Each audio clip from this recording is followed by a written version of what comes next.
Should we introduce Agi first? Yeah. Do you want to introduce yourself? Or? No, I prefer if you do, if you can. It's probably easier on me. Yeah. So I think part of the interview is gonna help me get to know your story a bit better. Even like the way I know you is as a person who's really interested in self-therapy, like healing, like flourishing, unfolding, like modalities. We also have like a passion for like tools for thought and note-taking in common. Obviously, Teapot. Kanton was telling me that you spent time in the Bay at the Olympic as well.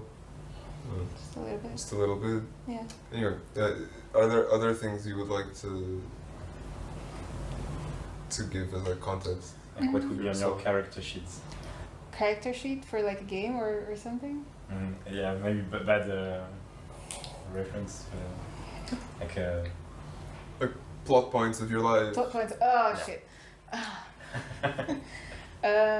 I think like that kind of covers most of it.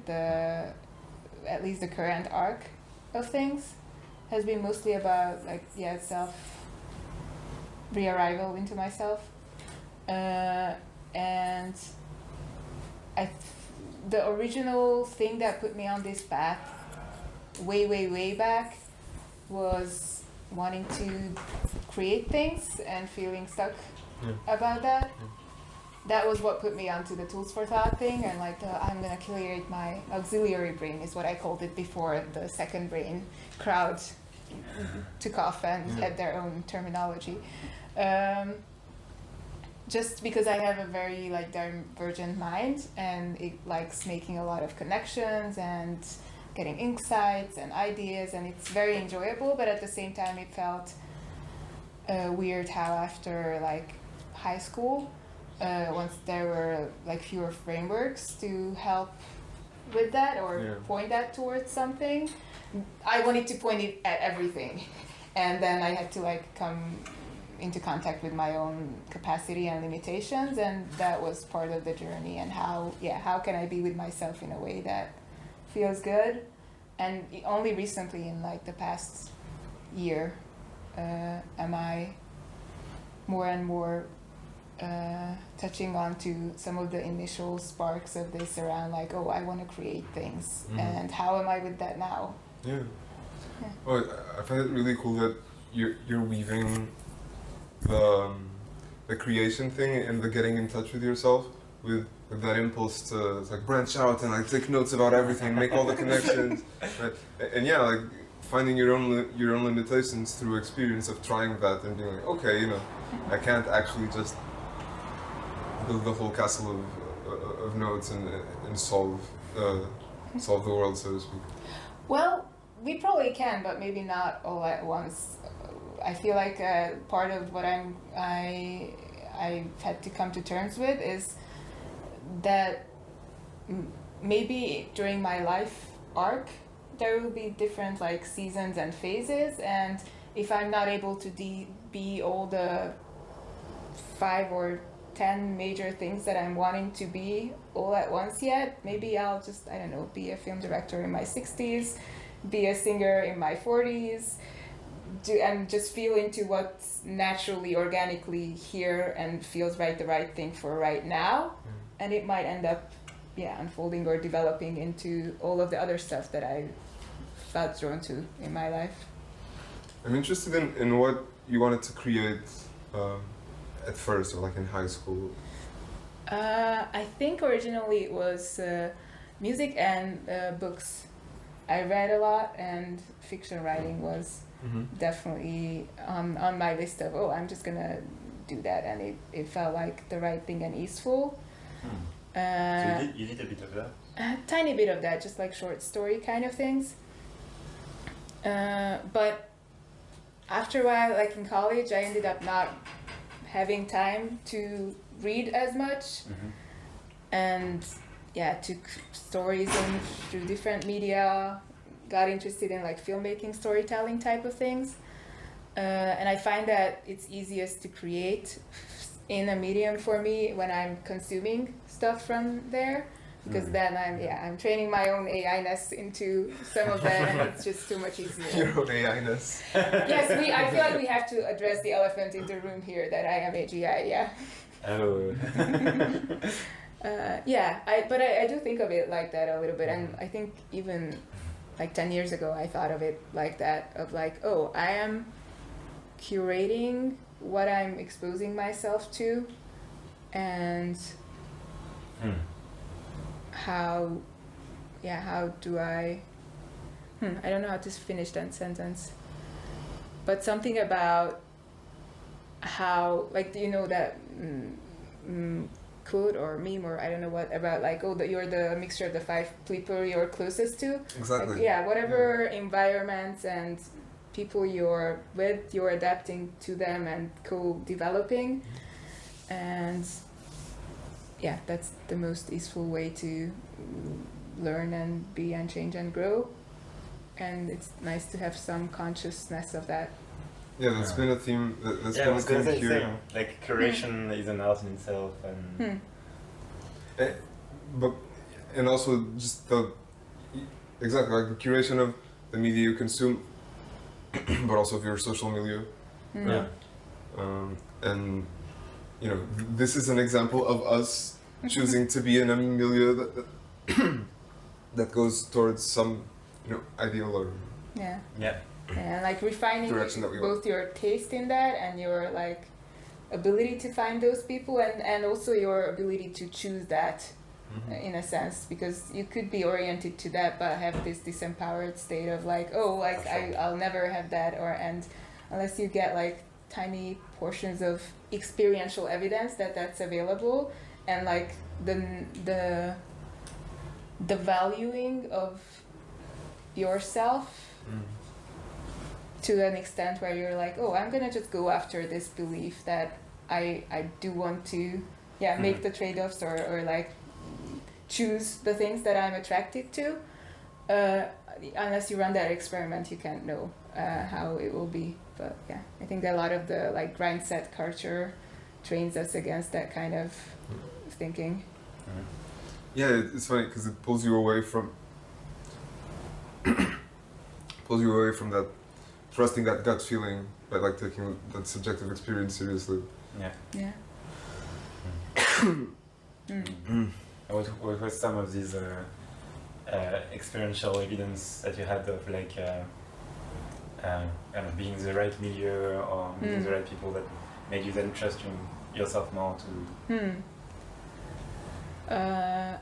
I feel finding Teapot definitely has to be one of that, or like so slowly being in what Teapot is.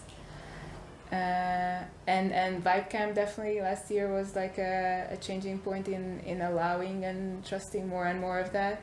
That was in June last year, and after that I ended up staying in New York in a friend's apartment, just getting my bearings and canceling my plane ticket home. And that decision, I feel like that decision was a lot of like, that was the showing of that trust, or like that leap of faith towards myself, and it turned out beautifully, and choosing connection over and over making myself better and smarter, and all the other themes that have been very present before and probably still are, but choosing connection.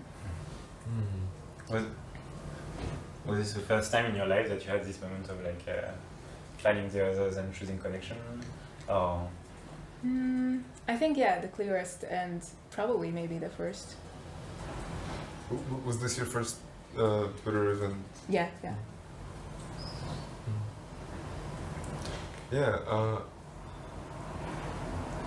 So I don't think there's an answer to that. Sorry. No, I was just gonna say that I feel like maybe I already found some tiny bits of it in the years before that, in some different communities, some of them relating to my trainings in like these somatic areas and all of that. But I feel like the most unexpectedly and like highest density, and like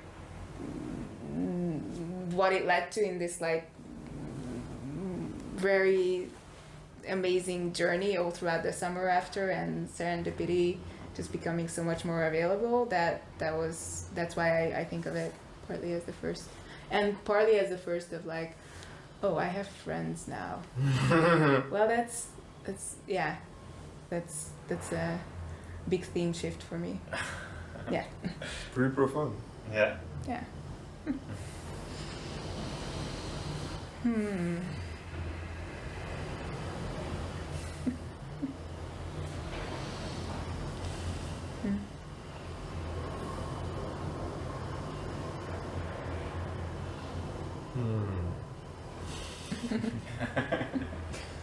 What kind of music did you listen to?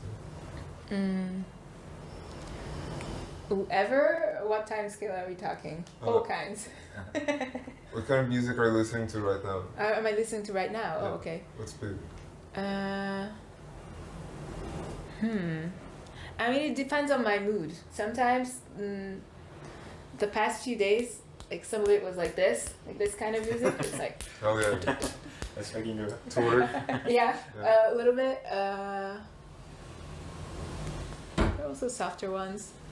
I really like improvised things when I'm like live and there as they're making it. Like electro or like jams? There is a Hungarian band called Random Trip. They always consist of different like people, but they just do concerts that are whole improvisations, and somewhat jazzy, but also not like the jazz that's like way too extreme, but also like a lot of vocal playfulness and instruments responding to each other. Yeah, I like a lot of things that I don't remember right now.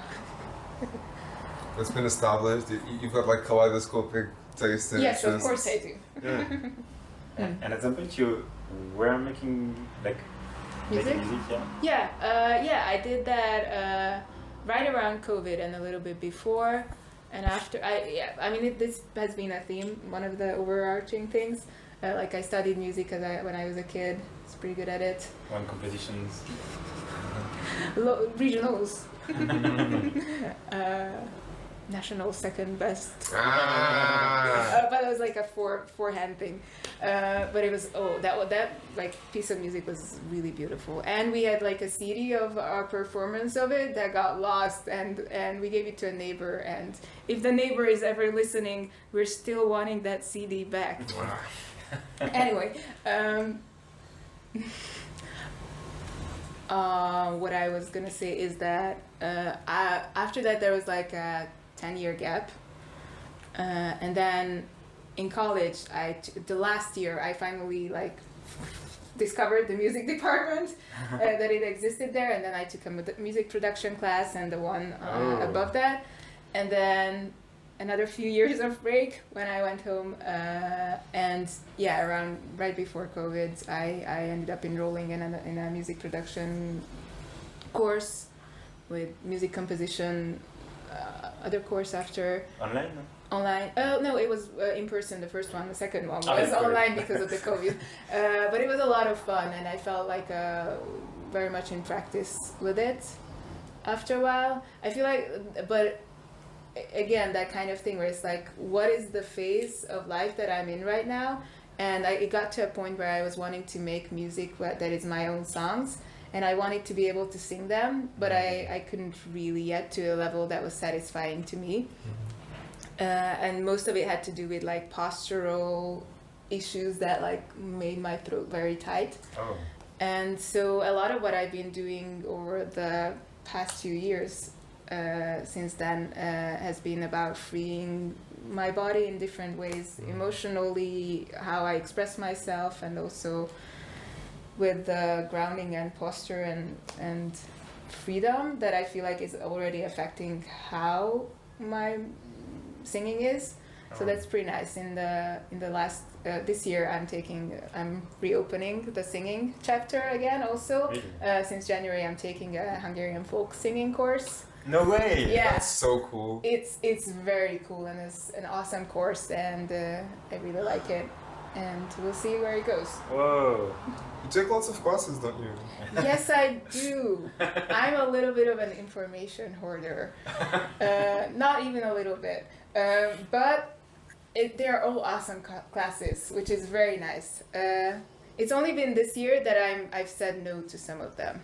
I feel like that's a huge progress, and I want to keep doing that because I want to be like, more conscious about what I'm creating space for in my life.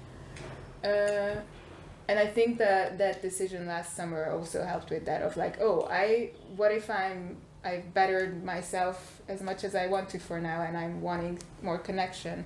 And now I have more space for connection. I want to keep more space for connection, and I also want space for creation and output, and being able to channel out all the stuff that's been like held by dams and blocked channels of expression, because I feel like part of that divergence and how it can overwhelm you, or like me, it definitely did and probably still can at times, is like that there are new ideas coming in, because the satisfaction of like actually having output anything is never arriving, so you're just relying on going back on towards your coping mechanisms of let's generate Consume more, more, let's consume more, let's hoard some more of this, and once there are like a few channels of expression like art or music or friendship or conversation or all of that can just like help it be put out into the world, the feedback loop changes and the whole system changes.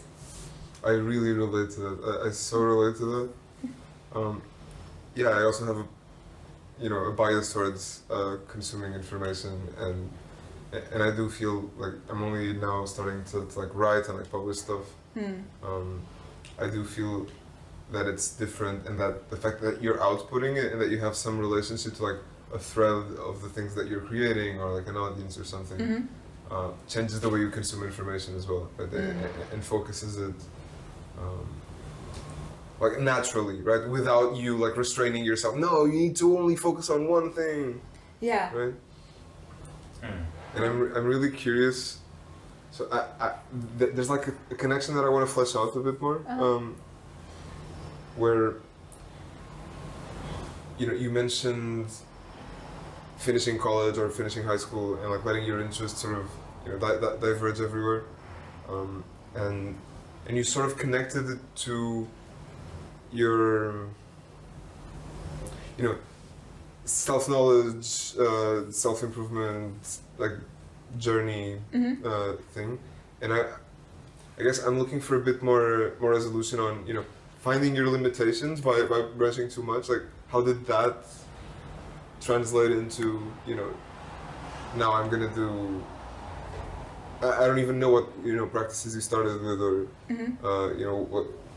what avenues of self-knowledge you did first. But yeah, like how did you transition from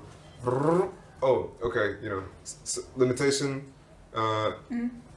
sort of solution. What did you do afterwards? What you do makes it feel like a smooth and linear and a pleasant process. The part for me, I'm branching out and I have the whole world is mine. I can do everything as I have always been able to, and I'm wanting to do everything, and let's do it. And now here I am, like not able to do this all of this all at once, and like this portion of the journey was a lot longer and more painful, and it was like, but I should be able to, and like that loop getting bigger and bigger in me around like. Yeah, eroding some part of my identity that I had held as true before, around like I can just like do anything and everything. And I still have like an access to that, thankfully, but at the same time I needed to have more granular knowledge of what that means for me and how to keep that nourished. And so what I'm talking about is like 2 big burnouts that were the changing points. I had to like hit the bottom to be able to like shift my perspective and to realize that like some of the beliefs that I'd held did not serve me. That also sounds like a very nice afterthought kind of thing instead of like the grittiness of some of that. But I do feel like, especially on the second one, when I was like conscious of, oh, this is a burnout, and apparently the previous one last year of college was also one of those. It felt like, oh, actually, if I'm just able to finally let go of this like project that I've been wanting to do, that was during the building my own tool for thought thing before Rome existed, art. That was like, it still took like a long time to be finally saying that, oh, I'm gonna let go of this and give up. I feel like that was an internal move that was not available to me before then. I was just like, more than a year, just I always had one more new idea, and it's gonna work now, and there's no, I don't want to give up. And when I was like, okay, I'm more important to me than this project, and I can put it down and accept that maybe I will never be able to do this thing that I'd envisioned. That was the start of the beginning, in a sense. And it felt nice, and it felt like, oh, I actually know what to do, in a sense. I can just not know what to do next and go on walks and read, which is what I knew already that had helped me with the burnout that I hadn't recognized before. It was just like, after I came home from college and finished my Hungarian college, I just took like a half year to just move and read and be in nature and read and move. And so I knew that like that was going to be a very likely recipe to work. So I was kind of, I had confidence around that, even though that the peak of the burnout thing was like this spikiness of my internal state around like no longer seeing what, like all the things that used to draw me and create so much excitement. The excitement is not there, and that's very scary. It's like, but yeah, the like everything is great kind of thing, and like behind a layer of something. And but with my mind knowing that like actually like very likely I do still like those things, or that there's some very big mismatch between my internal experience. And the other thing that helped is that I made up this game of, when I was walking around, give me 5 awesome things around me right now. And it would usually just be, oh, that leaf just looks so beautiful, or like the air around me is feeling just right, or the breeze, or isn't that like idea really amazing that I just had or read a minute ago. And like there were usually like very easily 5 things even at the bottom of the barrel, so that was part of the thisness. But yeah, once I was able to like let go for a bit and to see what's there, that was the turning point. And I feel like ever since then, and that was like, when was that? 2019, I think.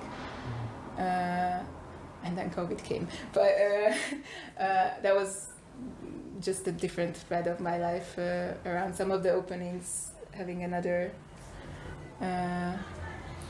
layer of outside impact. But what I was wanting to get to just quickly is that I feel like that move of like finally letting go and be able to be with that and be with myself as a person who does that and not have all that judgment.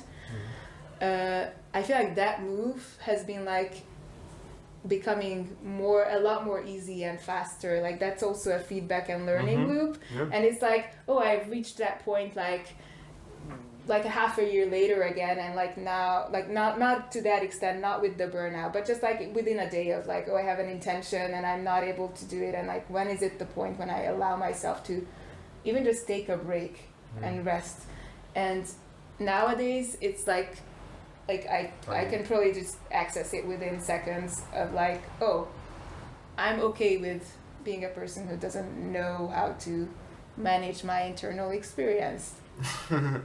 Even though that's what I've been like learning yeah. and working on for the past however many years. That was like one of the other realizations in the past year. Like that was one of the latter things that I wasn't allowing myself, and now that I can allow myself even that, it's pretty cool. I like it. So what I'm hearing is that, you know, you had these load-bearing beliefs that, you know, you could do way more than you wanted, or somehow weren't like factoring in limitations Yeah.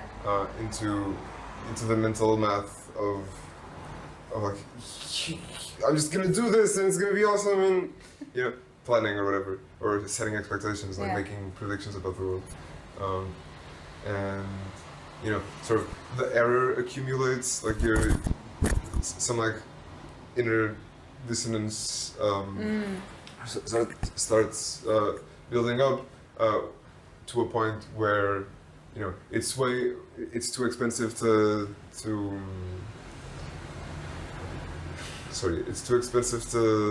like hold this cognitive dissonance, so to speak, and then you just, you know, clear your cache and you know, remove those load-bearing beliefs, and now, you know, the stuff that was the load that the belief was bearing is sort of gone, or you need to let it go for a while, and you know, with a much more streamlined like sense of identity, you start reconnecting to the awesomeness of things, like you said, at the bottom of the barrel, or just, you know, what's good here right now, and sort of learning to interact with those things and making meaning from the very small, like, and building back up, Yeah. like to a more robust sense of identity, So.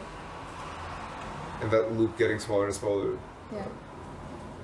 to the point where it's just, you know, letting go of attachments. It feels very analogous to like the small moves you make in meditation, right? Like you just, it's a matter of scale. Yeah, exactly. Yeah. So that's cool. It feels like breaking open like a really big barrier, and just practicing that skill. It gets faster and faster. Sorry, I realize I'm talking. No, I like it. Yeah. So now you're just plan or idea, commitment, and you're just way faster at updating, like letting go of whatever previous assumptions and like reshuffling a bit, like reorienting. Yeah. Your OODA loop gets shorter My and OODA shorter. loop gets shorter and Yeah. shorter. Yeah. I remember making so many notes about OODA loops around 2018 and 17. It's like, oh, this is such a cool concept. I'm gonna like keep interacting with it, and it is. It's just reminiscent of me of the time when I feel like I'm more and more surprised how much less information hoarding I'm feeling like I'm needing recently, and I attribute some of that to having gained enough information on an embodied level where I maybe not all of it is needed to be grasped so tightly. Yeah, you can trust that it's integrated and that it will come out in your intuitions. Yeah, exactly. Instead of trying to keep it like in an external structure and explicitly referencing it. Yeah, and I still like do some of that, but it feels, I like to joke that like after I finally gave up on having like a coherent enough brain partner, second brain kind of thing, is when I realized that, oh, here's my 0th brain, my body that is just always already doing what I've been looking for, and it's so much easier to access. Yeah. Oh, you have a smiley on your hand. Yeah, it's my sign for the day. Nice. Do you have any questions that come to mind? I think I'm blanking a bit. I'm a bit tired. I wanna take over. I wanna be rebellious. Whoa! I wanna like What's make us do happening? some kind of focusing or meditation-y thing, or just something. Anything. Yeah, Let's go. Yeah. Okay. All right. Right. First, half a minute just to check in with yourself, how you are right now. I'm gonna do the same. Yanni, I also invite you to do something about that. The camera can also do it, or whoever is behind it. You recommend eyes closed? I recommend however feels good. I usually close my eyes, or you can just pick a point in the room. But it might even just be that whatever feels good right now is just to have your eyes open and follow wherever they want to lead right now. A bit of orienting in the space. Yeah, I find that being able to like be with silence and just still looking around is good.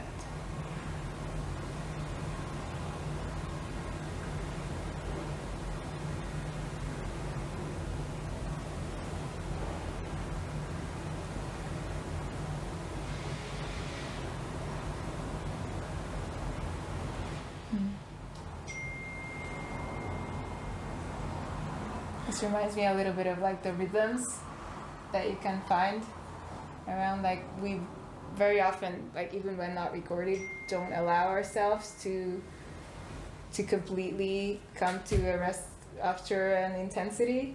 It's just, oh, let's do the next thing, because otherwise someone might think that we're not doing enough, or I don't really know.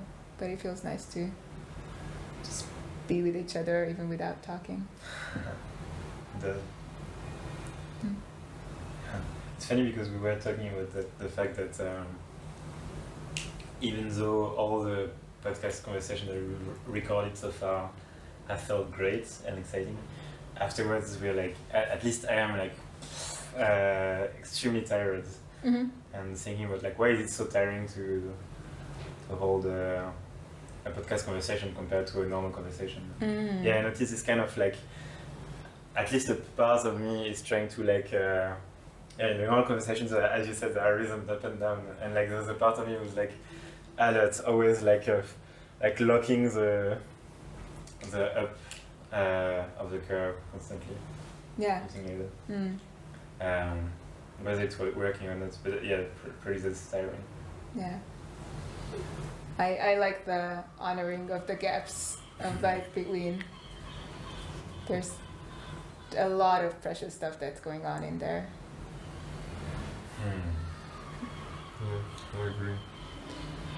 It makes me think, or it's I don't know. Seeing you do that makes me have a how to describe this feeling, like satisfaction at competence. It's nice to see a craftsman or woman good at their craft or something like that. And it made me think like of, yeah, it's funny, like the way I'm exposed to like people who do emotional work or like therapy adjacent things is sometimes in a quite, I don't know, I see them talking on Twitter or their course or stuff like that. But with you, I've seen like that in practice with like, I don't know, we spent a month here in Porto, so of course there are difficult times, conflicts or stuff like that. I've seen you like on the field and where like all of this knowledge and like experience that you have adds up to actually, yeah, be skills in these kind of conversations. And I don't know if I have a question out of that, but I appreciate seeing the applied side of. Thank you. Yeah, I kind of really enjoy this part of it. It's like all the skills that I've gained are just like helping me be with people in like all kinds of situations. And last year I had some questions around like, do I actually want to be the somatic coach or therapist in the sense of like actually having like sessions with people with like this very clear intention, and I wasn't enjoying that as much. So I'm still like in the question of how and with what style am I enjoying this. It feels like all the trainings, they're very specific styles. I learned a lot but didn't quite completely fit, except maybe this one or two that I'm now more involved with. I kind of like distilled into the one or two that I feel fit me the best. What are they? Just to me, organic intelligence and art of accomplishment. and like in general focusing as like the baseline of most of the and like the somatodrama kind of somatic movement based explorations. I feel like most of the stuff that I've learned is like in there, but I don't subscribe to the belief that like you have to just go to the depth and core of everything at every point. That like there is the path of like tiers that you can follow to get to intimacy. The path of what? Sorry? The path of tiers, which do show you meaningfulness within you, and like then you are able to show that compassion to yourself and receive that part of you that might have felt excluded, and that feels so beautiful. And I feel like I've learned most of that in like the beginning parts of like the trainings that I did.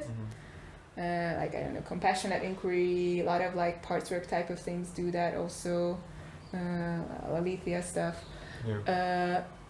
But like nowadays, I feel like once I have that basis, it's so nice to also give as much, if not even more, attention and savoring to like when people's eyes start to sparkle and like there's that glint and of excitement and resonance, because I feel like in society nowadays we might not even stop there. We're just like gliding over that, whereas that also offers us an opportunity to deepen and receive that experience even more, and that kind of helps reinforce it, and plus just enjoy ourselves more. So what was the question? Something around my trainings.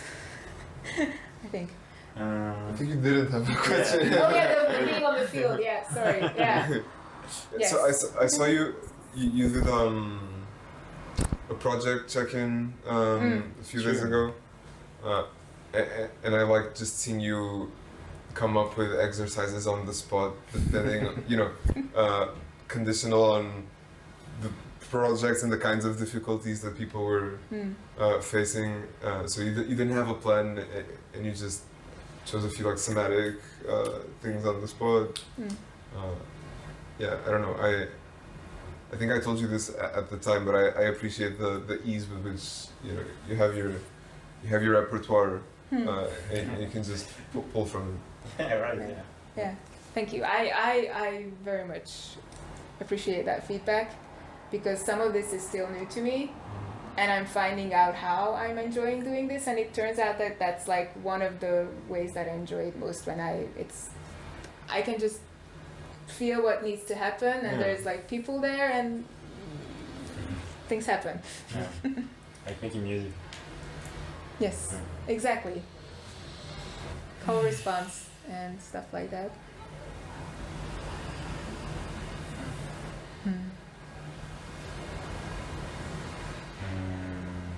I also like that the lulls in conversation, give you an opportunity to reorient, to decide whether you still want to be in the conversation or if you want to do something else.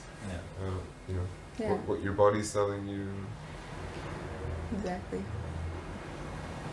If you rush to the next thing, you might miss like a non-obvious but really great sparkly path. Yeah. And usually this is when I also, it just reoccurs to me in that like after some things that needed rest, they took some of that. That's when it occurs to me to feel how my body is right now, and to just feel how it's supporting me. That's one of the info blessings or whatever that I received from the organic intelligence training, is like usually your body is just supporting you in so many ways. Like even right now, the way that I'm sitting, this is it. Yeah, of course there's like the ground and all of that, but also these resting on each other, the way that it's just easefully there, the hand gestures, that's already representing something of my internal state. And I feel like both of you are also like having like that hand there, just resting there, and just being able to receive some of the like the playfulness with the pen That's giving you something in the moment, and whenever you can like receive that something of, oh, this is already giving me something that I need in the moment. Yeah, I feel like those moments arrive to me more when I take the time to rest in the lull. No. Lull. Well, Lull. alright, should we talk about the cards? Oh, we can talk about the cards. Yeah. Oh, that's a good idea. I'm making a magic card deck. Beautiful magical questions that I've been collecting over the years in the trainings. Apparently I can now generate them too, which was awesome. And I'm putting them on cards, and initially this was going to be a book. And now with like 1 page per question or phrasing that helps prompt some kind of self-connection in you usually, or helps bring you towards presence or into relationship with yourself and the next thing, in a sense. Probably, most likely it's bringing yourself into relationship with what's here right now, and from there the next thing can emerge. And now it's turning into a card deck. It might still have the visual element that like the pages were supposed to have in the middle, but it most likely it will be like an actual game that people can play. So it could be like an awareness game, / relational game. And the working title for the booklet that accompanies this is Spellbook of Aliveness, because it sounds cool. It does sound cool. It does sound cool, yeah. Spellbook of Aliveness. Yeah. Hey, you said you wanted to do a game like next week. Yes, I do. How do we play? How does it work? That's still under construction. I now have the cards. I've done like 2 workshops with people here for just looking at them, interacting with the cards, and it felt so good to see that like they have similar excitement reading some of the questions that I get. That's very rewarding to see. And like out of those workshops are coming ideas that might end up being like an actual game or multiple versions of games. It's still not, it hasn't coalesced yet. So I'm in that space of being with the not knowing and the uncertainty, which is actually kind of nice because I'm letting orienting happen at the same time today. Yeah, so it's been pretty cool how I could like make so much progress here without it ever feeling like I'm just like self-abusing myself for not making progress. And even when I didn't know what the next step was, cool things were happening aside from this, and also cool things started becoming the obvious already here thing about the project. That's so cool. It's such a relief to see that stuff can just pop up in this environment. Yeah. Yeah. Such a relief. Yeah. Say more. It's not like I was feeling particularly distressed or anything. But it's more like. Yeah, what is relief? I guess relief is not even the right word. It's more exciting. It fills me with like giddiness. That, you know, I don't know. The house was feeling quite airy and quite up there for some time, and seeing that, you know, maybe this was just people arriving and settling in and settling into each other. Yeah. And that after that happens, we actually have a really good like breathing ground for new stuff, and stuff just feels pretty natural. And you know, in your relationship with others, you can find your next move or something. Exactly. Right? Yeah. So, and you know, that takes me to thoughts of like sustainability for something like this, even if it's not Portal. You know, wouldn't it be cool if we could just spend time, like spend most of our time like this, you know, or even if it's a little less intense because it's not a month. Still just have this kind of milieu like always available. You know? Like Yeah. just a word, million. cultivating a milieu. Yeah. Well, it's nice that you're in a milieu right now to help you figure that out without you needing to effort it. Without me needing to? Effort it. Efforted, yeah, true. Yeah. Do you have any like wishes for your life going forward, or like after Portal? Because for me, I wanna have people around or something.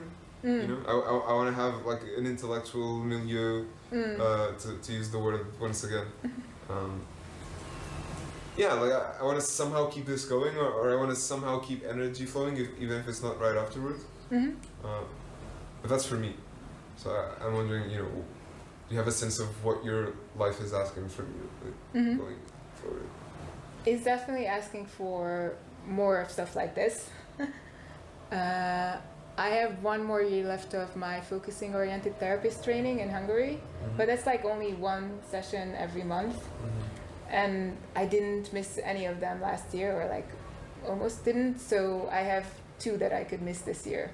And I'm at this point willing to even just let that go, because I feel like it's becoming clearer and clearer what I want to do, and I don't necessarily need that title for that. So I'm very much wanting to explore all that has opened up for me in the past year and more.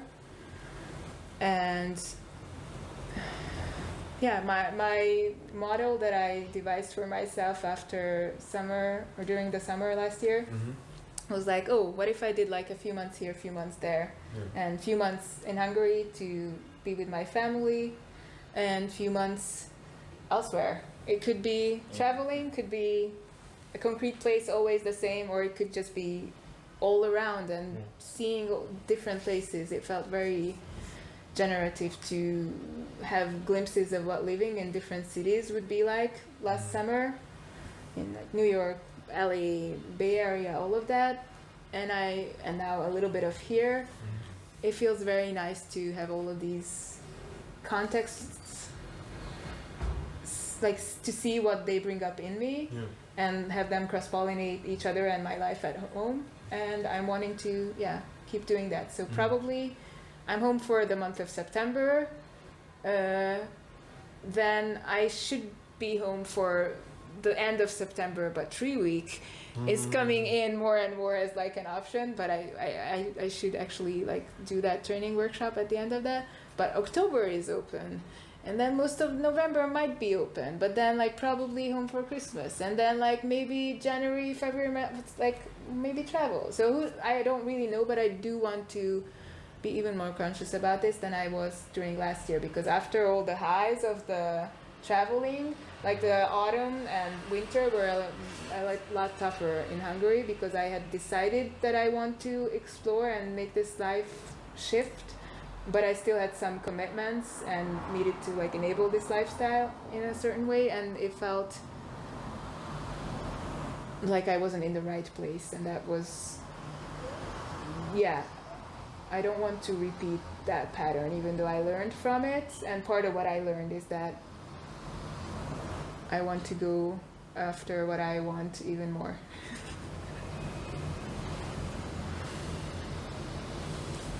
Let's fucking go.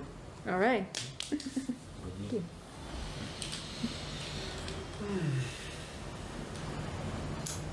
I wonder if we should wrap it up though. I feel like I'm good with that. Is there anything, like any final words you... No, I kind of just want to enjoy a moment with you guys.